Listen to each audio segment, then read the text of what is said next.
What is going on, everybody? It is Dylan with DFS, and in today's video, I'm bringing you Week 9's main slate cash plays. And I will tell you this, going in, this is Friday morning when I'm posting this, there are so many injuries that we are watching for offensively, defensively, that will dictate a lot of where cash kind of goes.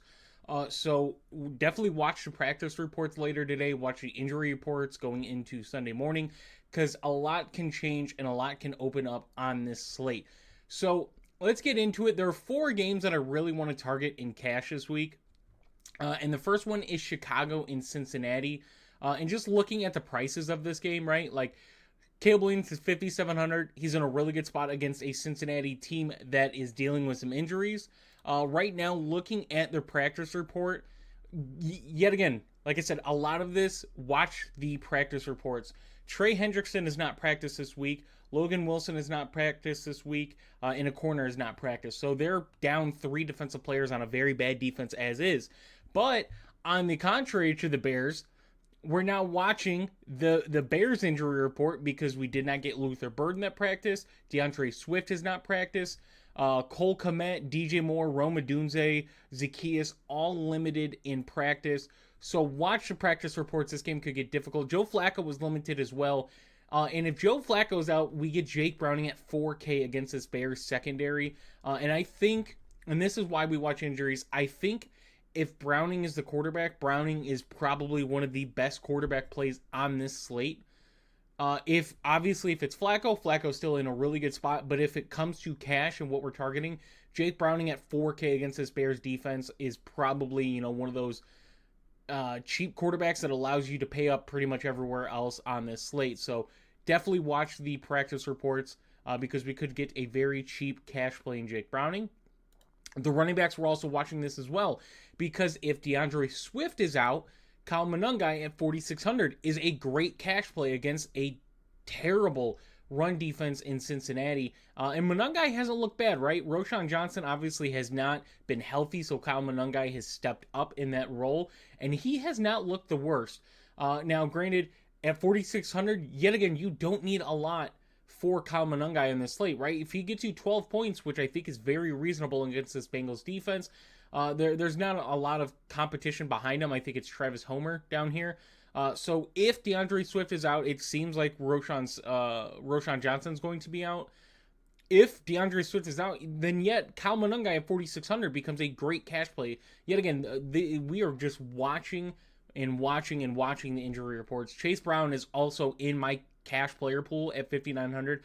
I think almost pretty much everybody in this slate or in this game besides tight ends somewhat is in my cash pool. So Jamar Chase, with Puka being back now, you get another very expensive wide receiver in a really good matchup, but you get Jamar Chase against this Bears defense, 8,400 in a really good cash spot. Rome Odunze, if he is in, also in a really good spot as well.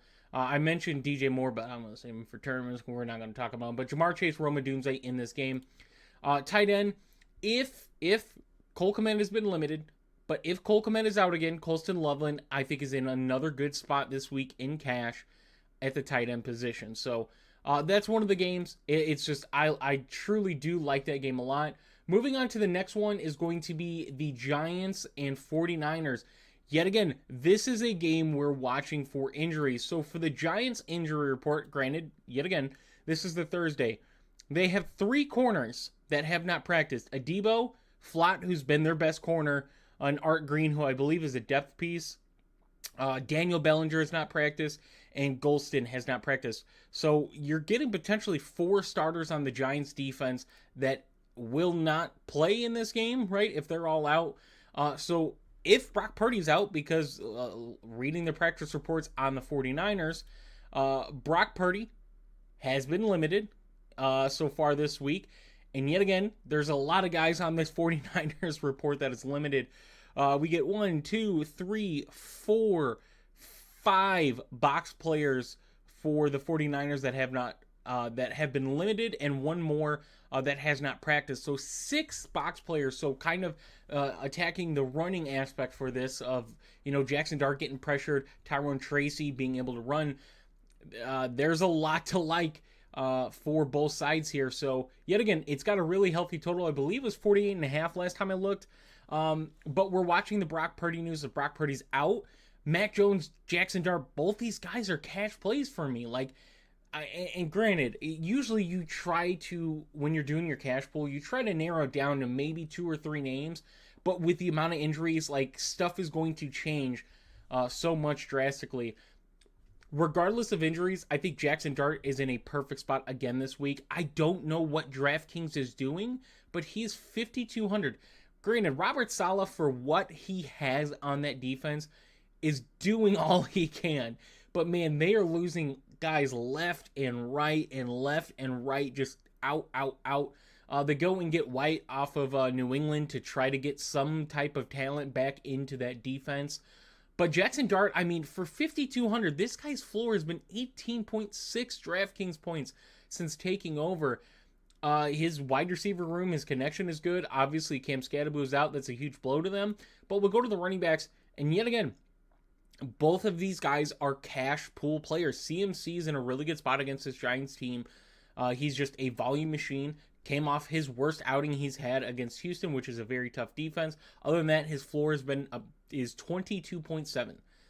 If you take away this Houston game, which it's a game played, so we can't necessarily take it away. But other than that, his floor has been 22.7. So at 8,800, hits the Bijan price that we saw last week in a really good spot for CMC. And with the injuries at the quarterback position, you're able to afford a CMC on this slate pretty easy. But Tyrone Tracy on the other side is in a really good cash spot as well. We saw what Tyrone Tracy was capable of last season. Obviously, this season, it hasn't been the greatest. And especially the game against Dallas is one that I look at against one of the worst defenses. And he gets you 9.1 in that. And that's still when he's battling Cam Skadaboo for opportunities. So with Skadaboo gone, obviously we're going to see someone like Devin Singletary get some more opportunities in this. But Tyrone Tracy should be the lead back for the Giants going forward. And if you remember what he did last year, he had all the capabilities in the world to get you 20 plus DraftKings points. So at 5,100, he's in a really, really great spot. For the wide receivers, Wandell at 5,100 against this San Fran secondary that, yet again, their secondary is banged up too. With the pass rush, like Jackson Dart, Wandell Robinson's in a really good spot. Last week, Wandell Robinson didn't have a really good game, especially the script that it was for the Giants really didn't have a good game. But he's been a target machine, especially with Wandell out. Malik Neighbors out. Wandell has definitely benefited from it, getting a few extra targets. But being the slot guy is definitely a benefit for someone like Wandell Robinson. On the other side, if Ricky Pearsall's out, which he has not practiced, Kendrick Bourne at 5K I think is a really, really good, cheap cash play at wide receiver as well. Juwan Jennings is worth mentioning, but I'll probably save him for a GPP. But Wandell, Kendrick Bourne, and then tight end, George Kittle, 4,800. I think he's in a fantastic spot against this Giants defense. I mean, this guy, the game against Atlanta is him coming back, just getting his bearings and all that. Tough matchup against Houston, tough matchup against Seattle, and he still produces really well in those games. So 12.5, 14.3, and we're getting him at a 4,800 price tag now. So I think he's cheap for this slate. So moving on, the next game I want to talk about is Indy and Pittsburgh. Now this one is got a back and forth written all over it, right? We know with the Colts offenses, they're one of the most efficient, if not the most efficient offense in football. They are getting points on almost every drive, it seems like. But they're consistently putting pressure on opposing offenses by being a very efficient offense to where you can't play this, hey, we're just going to play field position. Well, our defense is going to play really well. There is a potential, if you look at Pittsburgh's defense and look at all the personnel and the names on that defense, they should be a really good defense on paper. In play, I don't know what's going on. I don't know if it's a coaching thing. I don't know if it's a personnel thing. But that defense does not look good at all. And on the contrary, for the Colts, their Colts defense, if you go and look at the Colts defense's numbers, they're not that great. And it's they should be so much better. Their defense plays really good. They play really good against the run. Teams aren't able to run the ball against them because the Colts just put up points so fast. But with the Colts scoring so fast, their defense suffers because teams are just passing the ball. And the Colts defense is playing a, bend don't break type of defense. Hey, we'll allow you to get it 60, 70 yards a drive. You're just not going to score. Unfortunately, teams do score. But that's the way they play defense, so it allows opposing offenses to get points. So looking at the Pittsburgh injuries, it's pretty much their safeties dealing with some injuries, but nothing big. And on the Indy side, it's kind of almost the same thing. Some depth pieces on the defense kind of dealing with injuries, but other than that, everyone else has been either limited or full. So for quarterbacks, I don't really think either one is cash viable on this slate. Jonathan Taylor, yet again, if you want to target Jonathan Taylor, go for it. He's been, the most productive running back. Like CMC has been very safe and consistent. But from a ceiling aspect, against Tennessee, 12 carries for 153 yards, 16 for 94, 21 for 123, and still get receiving work in there as well. I don't think you need to go Jonathan Taylor. I think you could go cheaper at running back. But definitely for the tournament upside with some of the pieces, I'm okay with that. But we get to the wide receivers. This is where we get the cash players at. Michael Pittman at 5,900 and DK Metcalf at 5,500. So a discussion, I see a lot of people liking Jaylen Warren because of the receiving work he's going to get. He's been really efficient this season when healthy, but the receiving aspect is where a lot of people like him. At the same price, you get DK Metcalf at 5,500. So I'd probably prefer DK Metcalf in this one. He's a really good run back piece if you're going the Colts, like if you want to go Daniel Jones and Michael Pittman, or if you want to go Daniel Jones and Josh Downs, who I think Josh Downs, burnt a lot of people early on in this season as far as DFS or fantasy, right? 3.2, even 11.1. It helps if he's in your flex, but at the price points we're getting, it hasn't benefited. Now we're seeing 11.4, 16.2, 12.9. We're seeing those 10-plus point games consistently, and he's still cheap. He's 4,400. He's cheaper than Alec Pierce this week. So I will say Josh Downs, I think, is a very sneaky cash play in this game. He's one I'm looking at 4,400. And then the tight ends, yet again, Tyler Warren is a cash play. The Pittsburgh defense is terrible against tight ends, and now we get one of the best tight ends in the league. A rookie tight end being one of the best in the league in a great matchup here. Obviously, last week against Tennessee. Still, the volume is pretty consistent, right? Four receptions, 5 targets, 53 yards. You kind of look at that from the rest. That's pretty basic, right? If he gets a touchdown, he's around that fantasy points per game. He's around 15 points a game. So Tyler Warren's in a fantastic spot. He's definitely in my tight end cash pool. And then the last one, for obvious reasons, is Kansas City Buffalo. If you want to pay up for a quarterback this week, Mahomes or Allen, I'm fine with either one. Mahomes has been, I mentioned, Mahomes is in a great spot this season, and he has not let me down. He's truly not. Like the game against the Giants, sure. But, other than that, Patrick Mahomes is balling. He gets his number one receiver back. Him and Travis Kelce have a really good connection going. Xavier Worthy's being included. Isaiah Pacheco looks like he's going to be out, so we get a very cheap Kareem Hunt. So I think Kareem Hunt, I want to mention him for cash, but I don't want to fully lock you guys in on him in cash.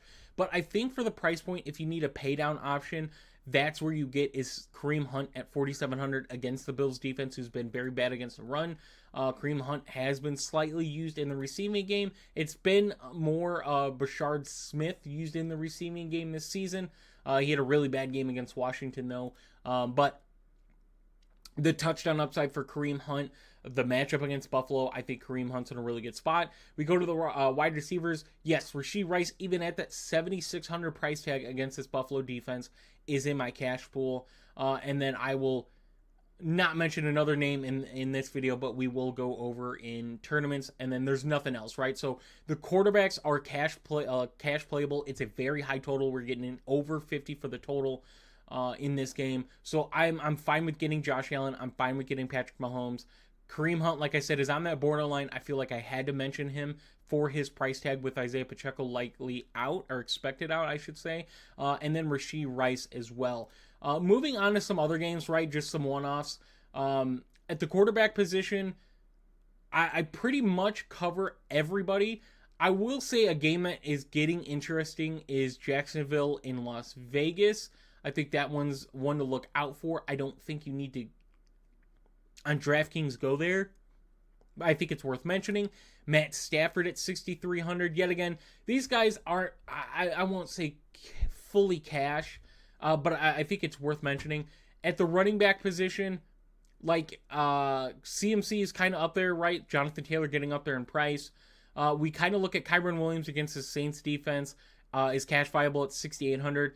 Kamani Vidal at 6,300 against a Tennessee team. And this is one that I want to mention when going over, because the practice reports on the Titans, they're missing a safety, an edge, a defensive tackle, and a linebacker. And their defensive tackle they're missing is their best defensive player in Jeffrey Simmons. And we saw what Jonathan Taylor just did last week against that Tennessee defense. And Kamani Vidal, you get him majority of the work, and he is definitely impressed. I think a lot of people stepping up in this role when three other running backs in that room get injured. I think he's in a great spot for cash at 6,300. So definitely worth mentioning. And one more name I will mention on this slate. One more. Oh, Ramondre Stevenson, 5,400. Huh. Interesting, man. I mean, Ramondre Stevenson, he's been getting some work. He's got the touchdown upside. Oh, man, he has not practiced this week. It is a name to definitely watch out for, because if he is out, we get 4,900 Travion Henderson. Watch out for Stevenson, because if he is out, I'm just saying, Travion Henderson, we've been waiting for him to get the starting running back role. Obviously, for our benefit, we want it. The NFL, they like Ramondre Stevenson. He scores. I mean, I won't say consistent, because he's truly not consistent. He's not explosive, but he's more of a safety valve piece they look at. I mean, 3 fumbles on the season is definitely a hit compared to, unfortunately, Henderson's fumble last week. But yet again, I just wanted to mention that for cash. Due to injuries. So yet again, a lot changes this week with injuries, guys. I'm sorry I keep repeating it, but it's definitely a recurring theme on this slate. For wide receiver, we're kind of all over the place for cash, right? I mentioned Jamar Chase. Puka Nacua obviously is going to be targeted if he wants to get back on pace for a top receiver. He's definitely there, right? 54 for 616. He's still there. It's not like he missed much for the volume he's gotten, but he's still in a really good matchup against a very bad Saints secondary. I mean, they're playing okay. It's just they're bad against the run. They're a very bad defense. Their offense can't. I think if the Saints offense were more consistently moving the ball down the field, they had their drives where, I mean, the Saints offense looks really damn good, and that was with Spencer Rattler. Now we're getting Tyler Shuck, to where there were drives where the Saints offense is like, hey, like they are competitive. They're going to be a very competitive offense. And then they had drives where it was like turnover right away or punt to midfield. And opposing offenses didn't have to do much, take a lead, run the ball. That's it. So that is always going to be a kind of negative when targeting the Saints defense, is just how bad their offense can be and just kill games. So for the wide receiver, yeah, Puka Nacua, Jamar Chase, 2 top players in my cash pool. Like I said, there's a lot of cheap plays on this slate, especially at the running back and quarterback position that allow this, that we really haven't talked about. I mentioned Rome Odunze. Watching Brian Thomas Jr., if he's in, I think he's in a fantastic spot at 6,200 against Vegas. If he is out, his teammate in the cornerback, the first overall top 3 pick, Travis Hunter, at 4,700 is definitely worth it in cash, in targeting, right? We saw it last week, got the volume I think we've kind of waited for, and I won't say we're ever waiting for 14 targets, don't get me wrong, but for him to get, 7, 8, 9, 10 targets, getting a high single digit target game is what we wanted. especially against a Rams defense. I mean, granted, a lot of this was garbage time, but still got that working. So if Brian Thomas Jr. is out, which going to their practice report, looking at him, Brian Thomas Jr. has been limited. It's kind of the same thing as Travis Hunter, kind of same thing as Tim Patrick. Diami Brown has fully practiced. So for whatever reason, if Brian Thomas Jr. is out, he's definitely worth targeting. I mentioned Michael Pittman. I mentioned DK Metcalf. Mentioned Wan'Dale Robinson. There's not a whole lot of names. I think if you want to go Ladd again this week at 6K, I mean, he's producing some numbers. Only goes like 6,000 against Indy, 5,700 against Minnesota, and then back to 6,000 against a Tennessee secondary that's very, very, very banged up and bad.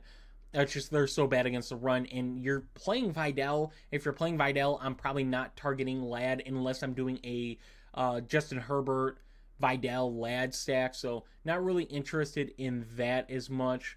And then other than that, for cash, there's not anybody pretty much down here I think is worth targeting.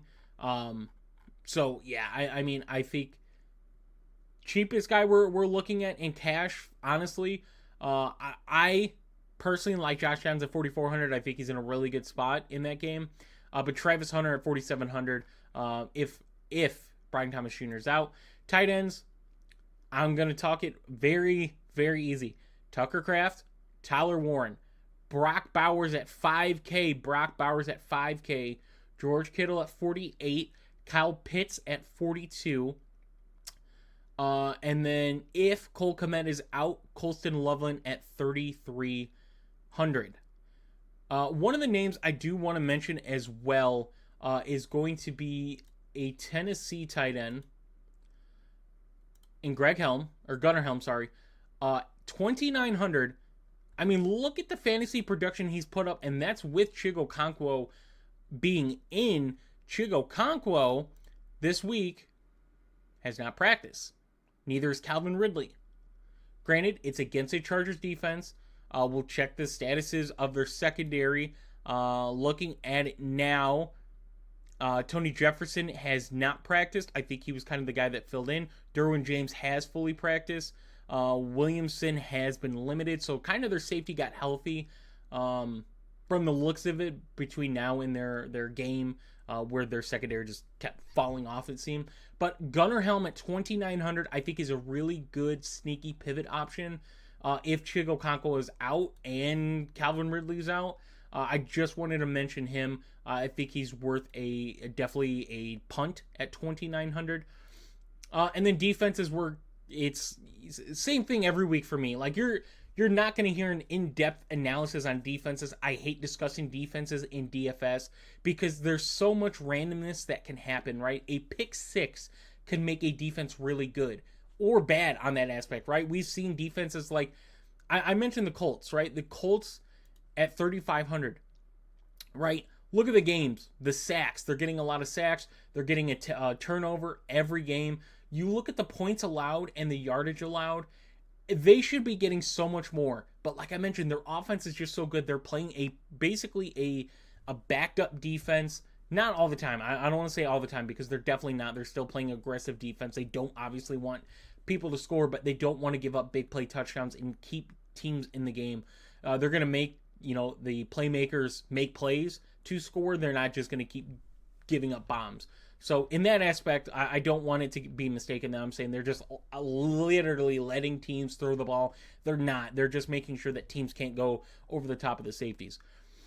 If you want my opinion in defenses, I don't like the Panthers against Green Bay. I don't like the Saints against the Rams. I don't like the Vikings against Detroit. I don't like the Titans against the Chargers. I don't like the Giants against San Fran. I think the Raiders could be interesting against Jacksonville. They have not been the best. We've seen two good games out of them against some bottom offenses, right? Well, not against New England. New England's got a good offense. But against Tennessee, they had a really good game. I just will mention it with kind of the banged up. Like I said, I do truly like that game. But if we're going for pay-ups, still, even here, the Broncos against Houston, but Patrick Surtain has not practiced, so that's kind of a turnoff. I'm leaning towards paying up. So Detroit at home against Minnesota, the Chargers on the road against Tennessee, and then, obviously the top two. So for cheap defenses, if the cheapest I'd go is Raiders against Jacksonville. Truly, that's it. Other than that, I'm probably paying up for a defense this week, and you're able to, right? I mentioned the running back cheap plays we might get in cash and a 4,000 quarterback. So hope you guys did enjoy. Like I said, I apologize if you are not a person that likes a big player pool for cash. I'm in the same boat as you. It's just there's so much going on this week compared to other weeks for injuries, not just offensively but defensively, that I do truly think impacts. And I'm making this video Friday, so a lot can change between now and Sunday. So I just want to put it in your heads as you guys are building your lineups and going through, if you're doing 150s, kind of getting your player pool aligned. So hope you guys did enjoy. I will go over my GPPs tomorrow, so look for that in that video. I appreciate all the support. I mean, you guys have been really consistent all DFS season of just showing support, just tuning in.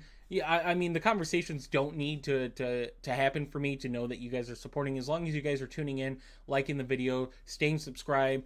You guys do mention you enjoy this content. So it means a lot to me that we're growing this. We're getting better together, right? I'm still learning as a content creator. Try to be more consistent. One of the things before we end it, one of the things pointed out to me is being consistent and making a line. So I want to do a cash line with you guys before we end it. So let's do that right now. I want to do this for you guys so you can get an example. Let's go Jackson Dart. Let's go CMC. Let's go Vidal. We want to get him. We'll figure that out. Tight end. I'm going to be honest for this build, since I have CMC, I'm going to go Brock Bowers. For the wide receiver position, I mentioned him earlier. I want to get Josh Downs in here. I think he's very sneaky, very good play. For a defense, let's kind of see what we can get. Let's go with the Chargers. It leaves us 55. I want to get a piece of this action, so let's go Jamar Chase. That leaves us with 4K. What can we do? Who can we pay down for? Who is down here that we can look at? So we got 81. So yeah, we're gonna throw Wandell because we have Jackson Dart and we have 3K, and we're gonna go through this tier. 3K for a flex. There's going to be a lot. So let's just go to tight ends and see what we have. So yeah, I guess Greg Helm. So let's see if we pay down. Let's go Vegas. And that leaves us with 43 for a flex instead. So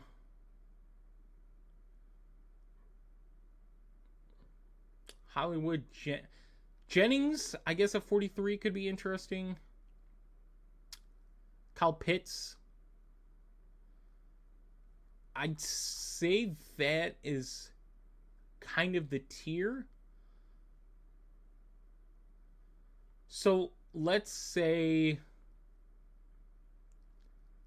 for the sake of it, let's say Jennings, I think, as a run back piece in that game. We have CMC, so we don't truly need one.